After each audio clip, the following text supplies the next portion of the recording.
ఈ సంవత్సరం మొత్తంలో మనం పొరపాట్లు, తప్పులు, దోషాలు, పాపాలు ఏమైనా ఉంటే ఎప్పుడప్పుడు ఒప్పుకుంటున్నాం. కాకపోతే కొద్దిగా ఈ 3 రోజులు స్పెషల్గా కొంచెం టైం కేటాయించమని మిమ్మల్ని ఆహ్వానిస్తున్నా. మీకు ఓపిక ఉండి, ఆరోగ్యాలు బాగుండి, వేరే సమస్యలు లేకపోతే కొద్దిగా ఉపవాసం ప్రతిష్ఠించుకొని కాస్త దేవుడితో గడపడానికి కాస్త అవకాశం ఉంటే ఉపవాసం ఉండి బతిలాడుతున్నా, ఫాస్టింగ్ ఉండి దేవుని ముందుకు వెళ్ళి కొద్దిగా సమయం, ఎప్పటిలాగా ఆనవాయితీగా ఆచారంగా చేసే సమయం కాదండోయ్.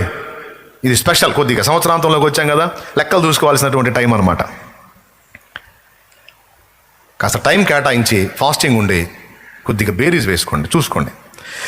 ఏవైనా లోపాలు మీకు దేవుడు సూచిస్తే, ఎక్కడైనా నువ్వు బ్యాలెన్స్ మిస్ అయ్యి టైంను వేస్ట్ చేయటమో లేకపోతే లోకానుసారంగా ప్రవర్తించటమో, ఎక్కడన్నా నీకు దేవుడు అభ్యంతరకరమైన విషయాలు సూచిస్తే వాటిని తక్షణమే ఒప్పుకొని ఒక నూతనమైన తీర్మానం చెయ్యి.